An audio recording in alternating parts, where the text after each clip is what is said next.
Neustálý pohyb je základním rysem našeho druhu.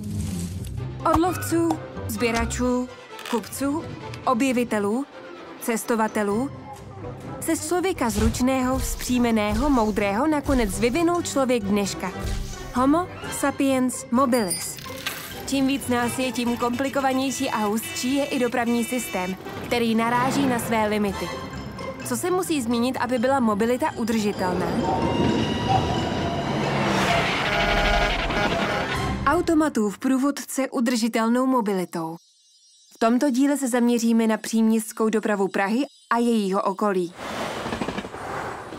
Nejen pro pražskou metropoli je typickým znakem stěhování lidí z centra do jeho okrajových částí a přilehlého okolí, odkud jejich obyvatelé ale stále musí cestovat do města za prací. Tomuto fenoménu se říká suburbanizace. Do našeho hlavního města navíc každodenně dojíždí velké množství lidí ze vzdálenějšího okolí, které ohraničuje doba dojezdu přibližně 75 minut. Tak a teď si představte, že se všichni tito lidé ráno seberou a vyrazí do Prahy. Autem, vlakem nebo autobusem. Denně je to několik stovek tisíc lidí. Každodenní dojíždění funguje jako trychtýř. Všichni ti lidé se nakonec musí dostat do jednoho poměrně malého bodu nebo přes něj.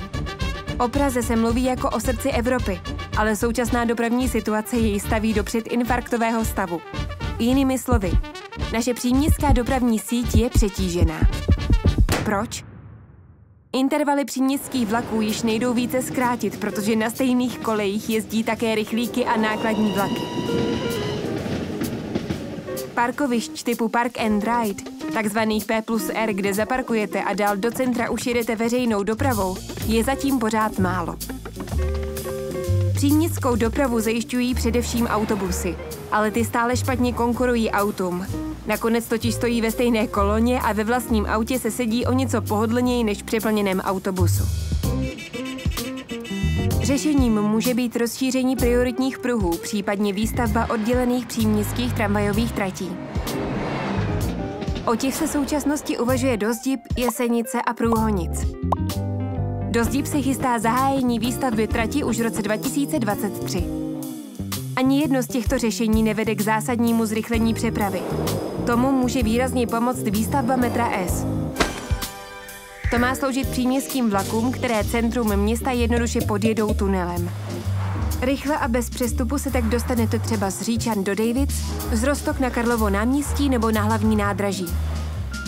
Aby to bylo možné, je nezbytné souběžně začít se stavbou vysokorychlostních vlakových tratí, takzvaných VRT. Ty odvedou nejrychlejší dálkové vlaky na nové koleje a uleví tak příměstským vlakům, se kterými teď trať za městem sdílí. Podobný systém už funguje například v Lipsku, Stockholmu nebo Paříži. A je to pecka. Všude koleje nedostaneme, proto je důležité propojit železniční dopravu s ostatními způsoby přepravy. Například výstavbou P+R zón nebo přestupních terminálů autobusů s možností bezpečně zaparkovat kolo. Jasně, je to běh na dlouhou trať, ale někdy se začít musí. Studie existují a je na čase začít plánovat, jak dostat naše město, co se týče dopravní infrastruktury, do 21. století.